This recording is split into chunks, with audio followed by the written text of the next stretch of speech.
The best way to look at it is that we have been proceeding with a completely absurd policy from the United States, which is called broadly the War on Terror. And if you go back far enough, and by far enough, I mean Afghanistan in the 1980s, you'll see that the roots of our current crisis was the decision to support Islamic jihadists against the Soviet invasion of Afghanistan in the 1980s. And there's been a coherent consistency from then to now under both Republican and Democratic administrations, which is that we have been in an alliance with the Saudi Arabian government, which is the leading funder and supporter of what we call Islamic terrorism or jihadist terrorism. And the Syrian situation today is a continuation of what's been done in an accelerating way, going back to the attack on Iraq in 2003 under Bush and Cheney, the idea of regime change. And the only way to make sense of this is to look at it from the highest standpoint, which is what is our interest in overthrowing what we call dictators like Saddam Hussein or Gaddafi or Assad? Don't we know that these are countries which have been relatively stable? That you look at Iraq under Saddam Hussein, look, he's not a great guy, or he wasn't a great guy, but he was using oil revenues to improve the situation of the majority of Iraqis. He had to deal with the Sunni Shia Kurdish problem, but he had a government that was inclusive. His former vice president, Tariq Aziz, was a Christian. The Christian communities have been protected in those countries, and they're what you might call secular republics. And what we've done is by overthrowing first Saddam Hussein and then Gaddafi, we've created states that are too weak to fight against Islamic fundamentalist terrorists funded by the likes of the Saudis, the Gulf Arab countries, and so on. And so our policy was just called into question by the decisive action of Vladimir Putin. Because look, the Russians have opposed the terrorists for quite a while, and they've been through back channels asking us, why don't we work together? And the U.S. has not wanted to. Neither Bush nor Obama wanted the Russians to be part of the coalition. And the Russians realized they made a mistake when they voted at the UN to support the attack on Libya. So they basically said they're never again going to do that. But they waited to the right moment when our policy, supposedly against ISIS, was falling apart. You know, with all our air wars and bombings, ISIS has been expanding its territory in the Middle East. And so Putin used 2 weeks ago, the United Nations General Assembly as a moment to come forward and say, okay, let's have a real broad coalition to fight terror.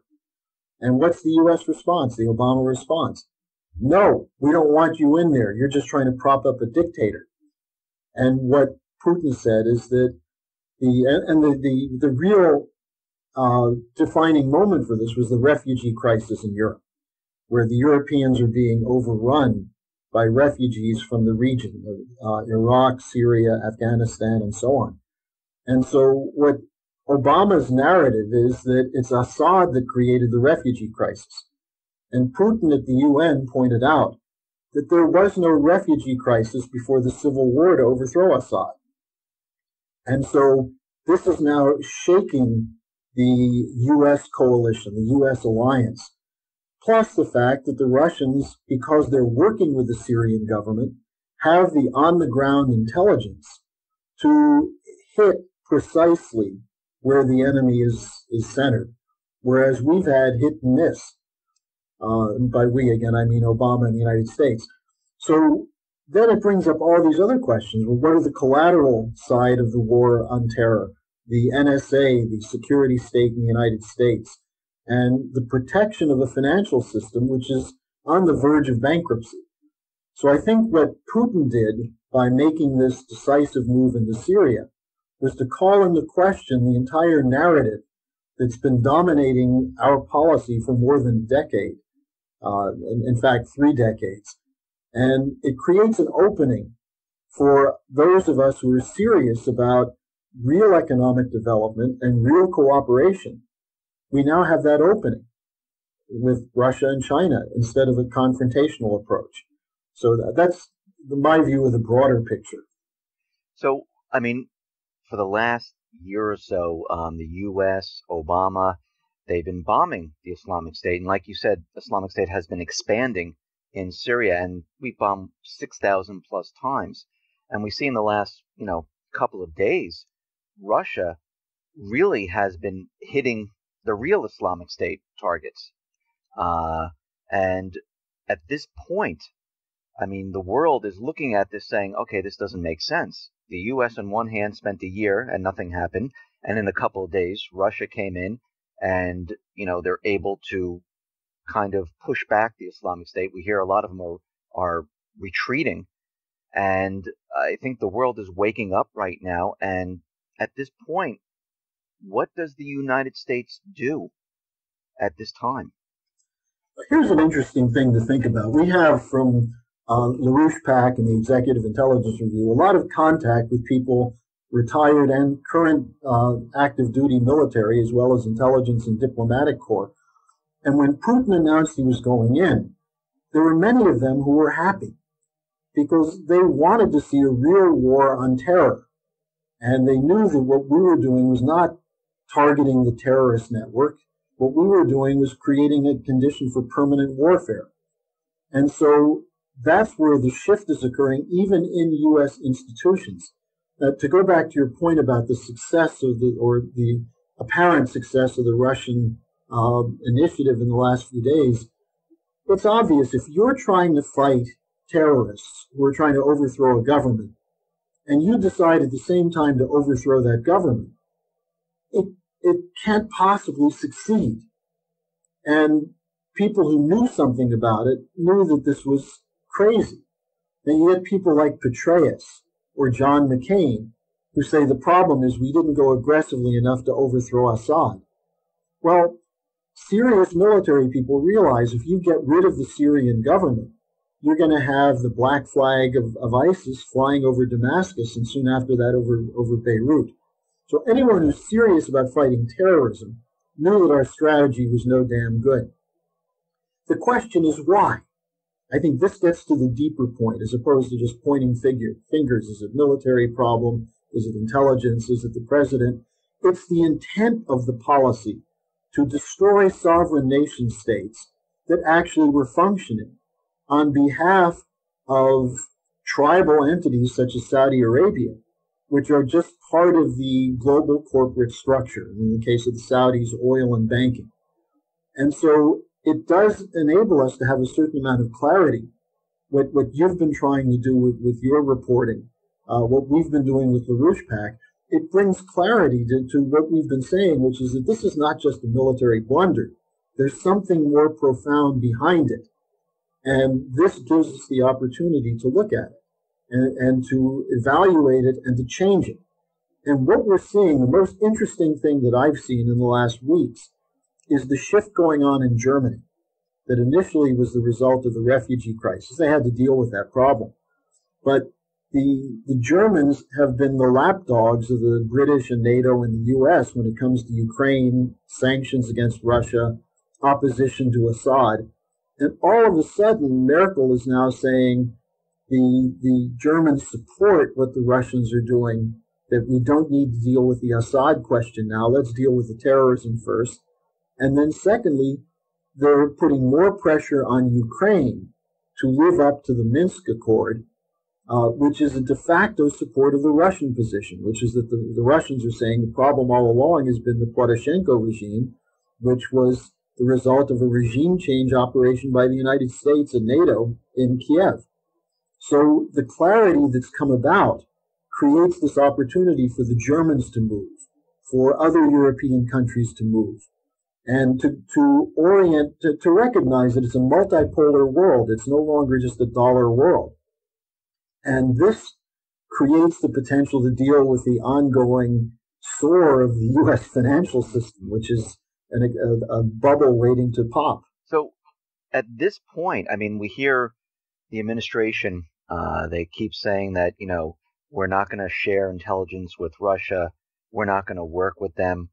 And actually, I think I just heard that they're not going to talk about any type of ceasefire or an agreement with the European nations. They don't want to include them with Syria.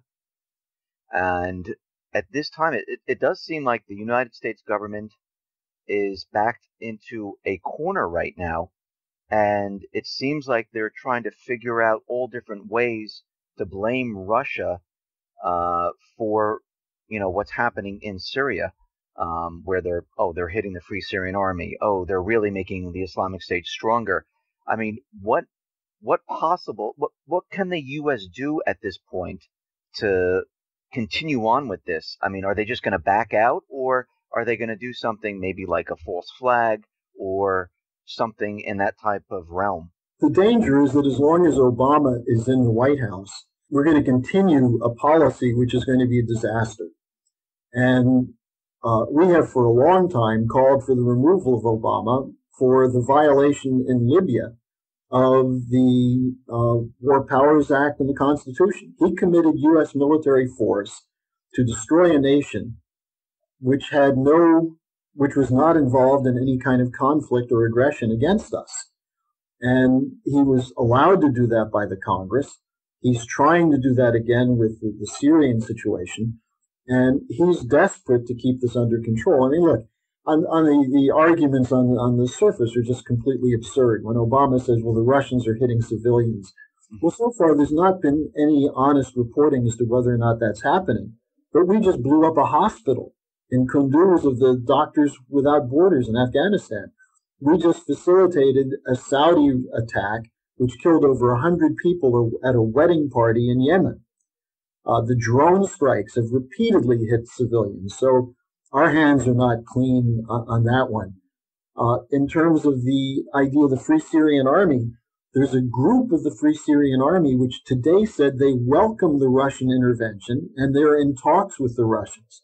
Because before Putin went in, he talked to various players in this. He talked to Erdogan in Turkey. He talked to Netanyahu. And he basically said, this is what we're doing. You can either be neutral in this or you'll be against us. And these are not very good players, Erdogan or Netanyahu. They're really, if you want to start regime change, that would be a good place to start. But what Putin said to them is, we're going to go in and wipe out the terrorists. Do you have a problem with that? And, I think this message is the one that's starting to resonate. And in a way that people like the former head of the Defense Intelligence Agency, General Michael Flynn, who about a month ago released documents showing that the Defense Intelligence Agency warned in the summer of 2012 that arms that the U.S. had provided to al-Qaeda forces in Libya were making their way into al-Qaeda forces in Syria. And he was asked by Al Jazeera, well, did the Obama administration ignore these reports? And he said, no, it was the policy. And Flynn came out just over the weekend saying, when he was asked, do you think that the Russians are in Syria because of weakness? And he said, no, it's not out of weakness. It showed a lot of savvy and cunning. And he said, it's the U.S. policy, which is bad. And he said, it's the Islamic militants we say we're going to attack. Well, that's what the Russians are doing. Now, you brought up the question of intelligence sharing. The U.S. has bad intelligence. We're relying largely on satellite photos. If you see 3 trucks moving in a convoy with a black flag, we hit it. The Russians now, through coordination with the Syrians, are getting pinpoint information on the command structure of ISIS. And that's what they're starting to hit. And we're beginning to see communications from the various ISIS decentralized command basically saying, what the hell's going on? What do we do now? They're disrupted. The Russians have had a successful initial assault. It's not going to be a slam dunk, but they're doing what we never could do because we were trying to destroy the government that was standing up to fight the terrorists in Syria. So you ask, what does the United States do? We've got to have a break with the policy, a fundamental break, either openly saying, okay, let's work with the Russians, or we've got to throw Obama out and essentially say we're going to reconfigure our policy completely. And that's the tougher one. But it's been made a possibility now because of what Putin did to expose the fraud of what we've been doing for the last decade in Iraq and Syria. So, Harley, we've been hearing the United States government and other nations continually saying Russian aggression, Russian aggression, Russian aggression. And we also see now Japan is no longer a pacifist nation. We see NATO creating a rapid reaction force. We see the pivot to Asia. Why is all of this occurring right now? I think it's very simple.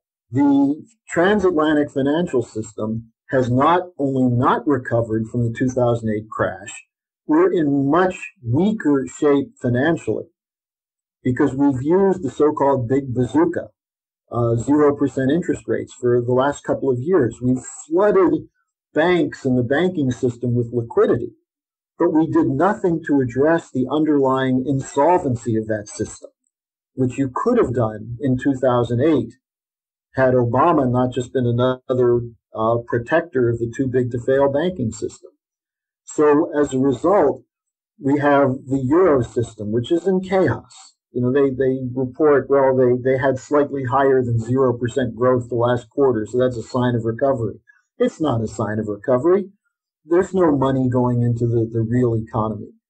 So what's happened is that the global, what I would call a global banker's dictatorship, a free trade, global, deregulated system, has not come to be because there's been resistance.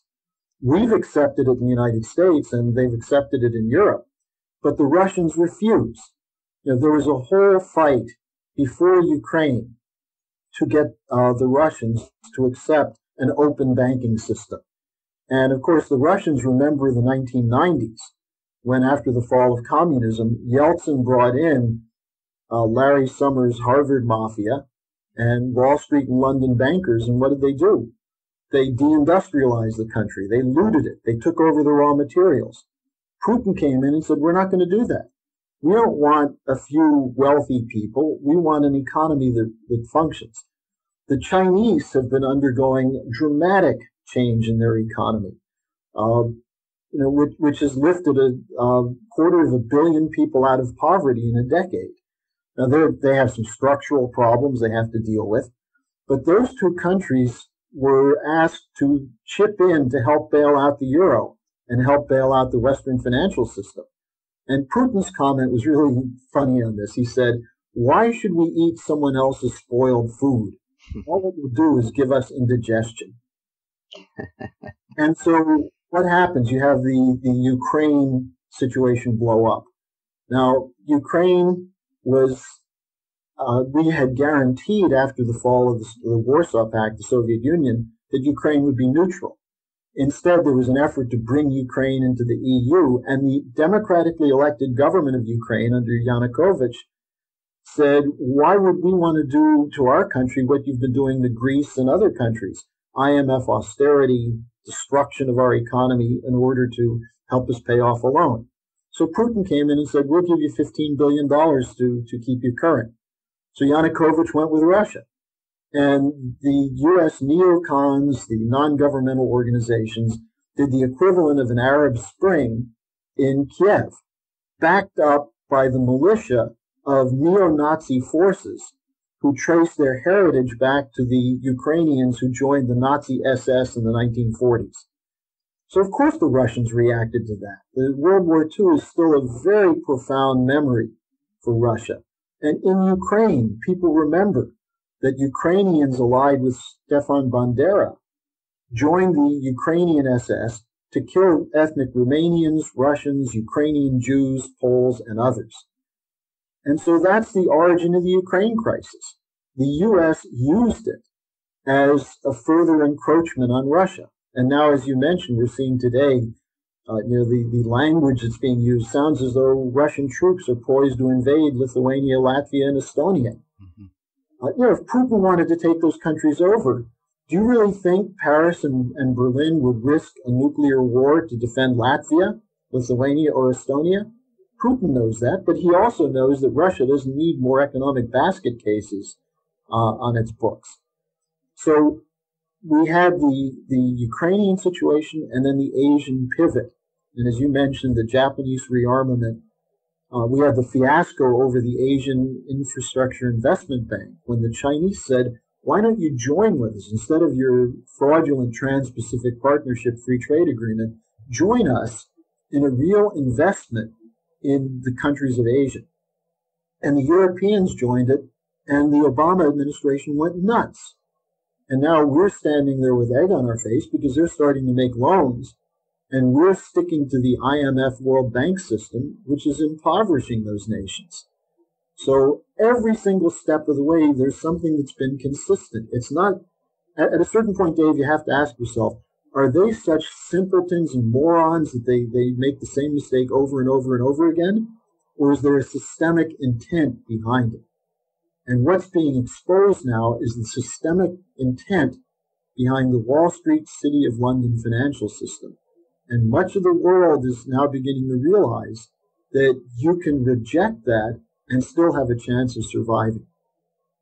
And we're seeing many nations reject the system, reject the dollar, and trade in their own currency. And when I look at this, I mean, I see their way out is maybe a war, because when we look at the economy of Europe, we look at the economy of Japan, the economy of the U.S., Canada, Australia, everything is really starting to fall apart and accelerate. And the amount of debt that we have and everything that's been happening, it seems like the system is dying. I mean, do you see this? Oh, sure. Look, the last couple of days there's been new reporting on this situation around Glencore. Rather than focusing on that per se, what does Glencore represent? It's a company that's heavily invested in commodities, but also marketing commodity derivatives to banks such as Citibank and Credit Suisse. Now, commodity derivatives are taking a beating because of the collapse of oil prices, the collapse of copper, tin, all the raw materials that are usually bought and sold. And traders make profits coming and going, whether it goes up or down. But when you see whole markets collapsing, they try and blame it on China. But the fact is that one of the problems China has is that their customers in Europe and in the emerging nations no longer are buying because of their collapse. So the system is very fragile. And you could have something like the Glencore case or oil derivatives in the United States, which I'm told are somewhere close to 1.4 trillion. And the key is once these derivative contracts are negotiated and sold, they're used as an underpinning for more leverage, more borrowing. And what are the companies that are borrowing doing? Are they putting it into hard production? Are they rebuilding industries? Are they upgrading the machine tool sector? No, they're borrowing at almost 0% interest. That is, the blue chip corporate customers of the big banks are borrowing at 0% interest and using the money to buy stocks, including stocks in their own company, so that their company looks good enough to guarantee the bonuses of the executives. So the whole system has moved into this gigantic bubble. Now, whether it's the other symptom of this was what happened in Greece. The Schäuble, the German finance minister, argued that Greece's debt is unsustainable. Now, the IMF put out a report on that and said the same thing. So if they can't cover the 300-some billion that's already outstanding, which is largely fraudulent because it's debt that they were forced to borrow to pay off previous bonds, if they can't pay that, why give them another 86 billion? Well, it's because the game is the floating crap game. It's the Ponzi scheme. You've got to keep money coming in or the whole debt structure will topple. And I think what we've been discussing, this question of the Asia pivot and the challenge against Russia, the efforts to overthrow Dilma Rousseff in Brazil, because Brazil is a key part of the BRICS countries, the flirtations with India, which cost Obama a slap in the face just last week on the global warming question. These countries are moving in their own direction. What Modi, the Indian president, said is that, we are worried about the environment and pollution, but we're worried about a couple 100 million people still living under poverty. we want to address the poverty issue first. And Obama was floored by that because he had been assured that India would go along with us at the climate change conference. So there's a whole direction away from this transatlantic system, which, as Mr. LaRouche and I have been pointing out for quite a while, is bankrupt. It needs a bankruptcy reorganization. And this is, again, the difference between liquidity and solvency, which I know you're very familiar with. Just because you're liquid doesn't mean you're solvent. Right. And in fact, while everyone's saying the opposition is always saying buy gold because we're about to go into hyperinflation, it's worse than that. We've shut down the physical economy to enable the floating casino game to continue. And at some point, the problem is going to be when this thing pops, there's not going to be enough food in certain portions of the world, including in parts of the United States. We're now dependent on imports for our food supply. So that's the collapse that's coming if we don't move preemptively and move quickly. Let me ask you, a lot of people ask me, and I talk about this in my reports, do you think this is going to be equal to 2008, or do you think we're way past that point at this time? It's much bigger. As you know, the too big to fail banks have expanded their so-called assets by 40 to 50%. Much of that is just buying and selling more bad paper. They never wrote it down. The original idea of TARP was a write-down and to take the bad assets off the books. Now, what they decided is there's too much money in buying and selling the bad assets. It's really the Enron model. I don't know if your listeners remember what happened with Enron, but in order to keep the stock going up, Enron came up with a scheme called special investment vehicles. And they took their bad debt and put it in funds called the Jedi Fund and the Chewie Fund, names like that from Star Wars. And they actually got the ratings agencies to give them good ratings. So they went out and sold portions of this to get more cash for the company while their bad debt was increasing. And when it collapsed, everyone said, oh, Enron, we should have known it was just a bubble. But the Enron model became the model for the banks and the hedge funds and the shadow economy. So, and when it collapsed in 2008, they really expended, according to Neil Borofsky from the Inspector General of TARP, somewhere between 23 and 27 trillion. That's well beyond the 700 billion we were told, to keep this floating crap game going. Our estimate is that we're now talking about needing, just for the too big to fail banks, somewhere between 100 and 200 trillion if you're going to keep them going. You can't bail them out at that level. You can't bail them in either. They could steal all their depositors' deposits, and it still wouldn't cover the bad debt. I think what the guys on Wall Street and the City of London are trying to do is to allow what they think can be a controlled collapse, maybe some hyperinflation, and use the money to pay off their debts cheaply, or just let the thing crash and the ones who have the assets start over again. But the chaos that will be unleashed will be catastrophic for populations. And I think if these bankers think they're going to get away with it, I don't think that's going to happen. I think we're going to have chaos in this country. I mean, if they bring it down, or they just, if there's a black swan or something occurs, I mean, isn't everyone going to point their fingers at the central banking system, the U.S. government, and say, okay, look what you did. You told us we're in this recovery, because that's what they continually tell us, that everything is fine. Unemployment's at 5.1. Look, we pushed GDP all the way up to 3.9%. We're fine here. Everything is great.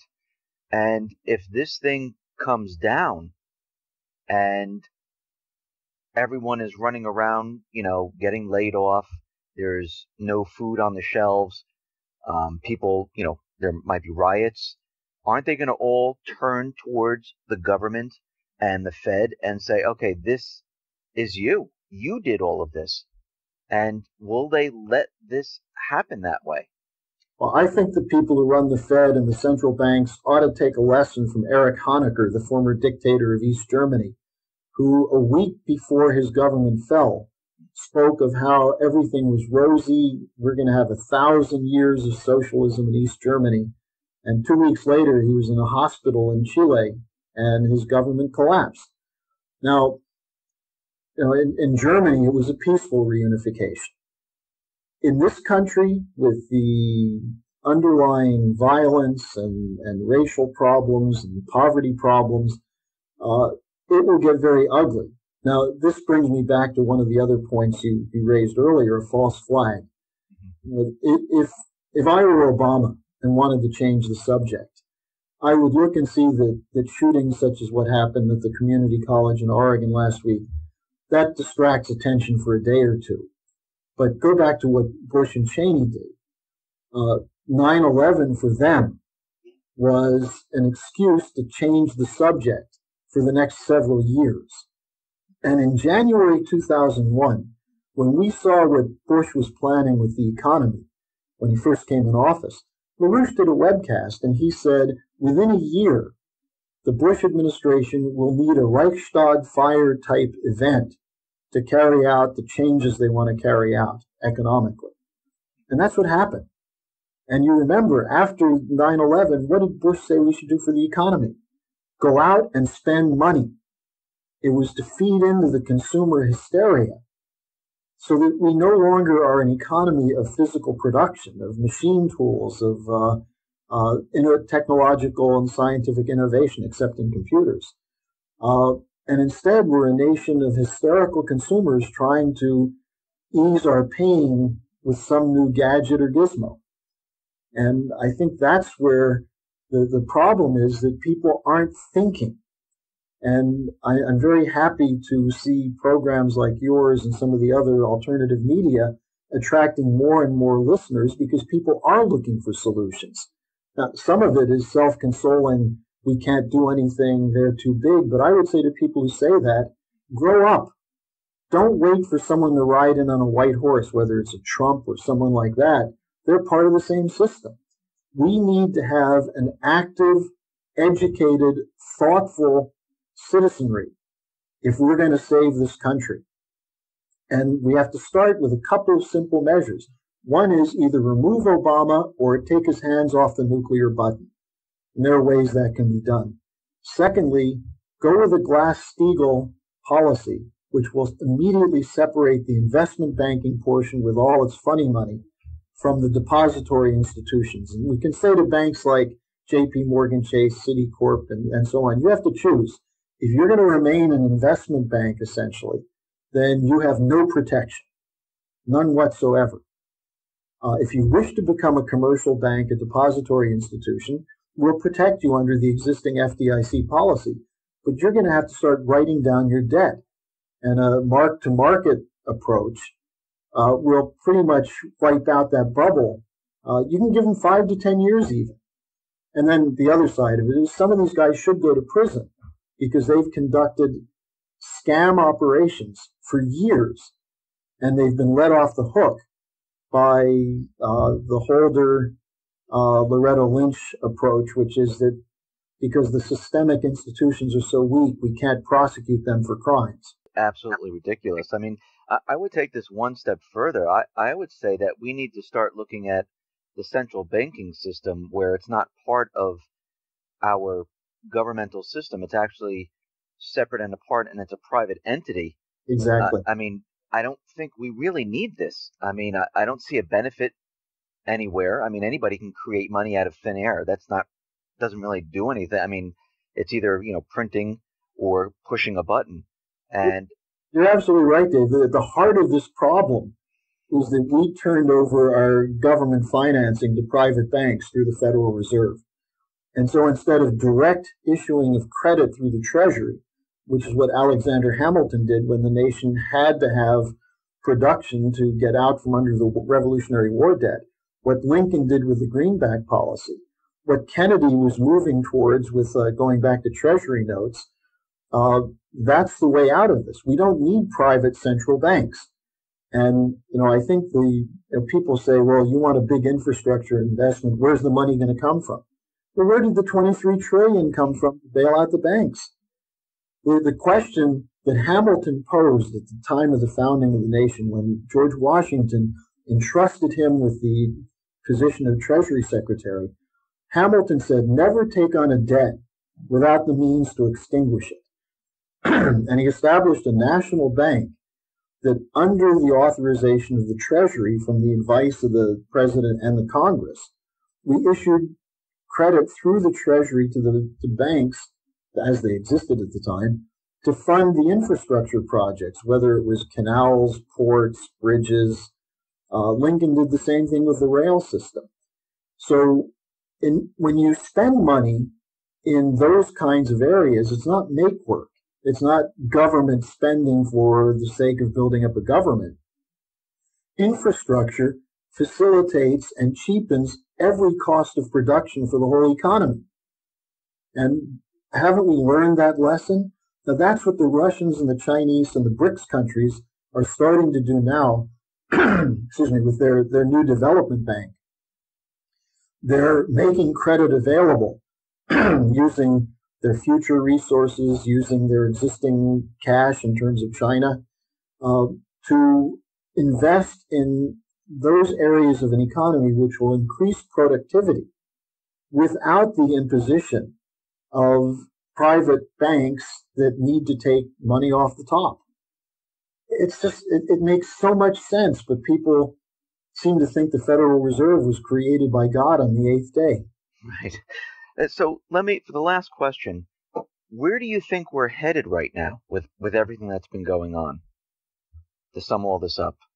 We've been given a great opportunity by what the Russians are doing, because they called the fraud of the U.S. policy that's dominated every aspect of our economy, our foreign policy for the last decade or even beyond.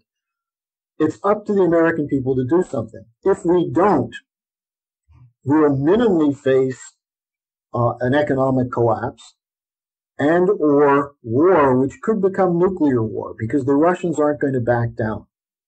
Now, on the other side, if we go with a reorganization policy, which includes Glass-Steagall, it includes a national credit system, which eliminates the Federal Reserve, or in a sense nationalizes the Federal Reserve to have it function on behalf of the people rather than private bankers, we can slug our way out of it.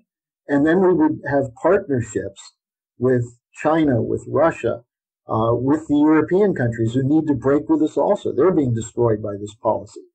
So the future is very bright. The horizon is limitless if we realize that since at least the assassination of John F. Kennedy, we've been going in the wrong direction on every aspect of policy. Now, the other problem, and I know you're very well aware of this, is that most young people have grown up under minimally Clinton, Bush, and Obama. They have no sense of what it used to be in this country, that we had a productive economy, where you could get out of school without debt and go to work for an auto company, in either blue collar or otherwise, and make enough money to afford a home, to afford a college education, because we produced something. And the younger generation doesn't know that. And we have enough older people around who can show them how to do it, provided we get rid of this impediment of the power of Wall Street and the City of London to dictate the policies of government. We need a government of, by, and for the people, instead of controlled by the corporate cartels. I agree. Harley, thank you for coming on the X22 Report Spot.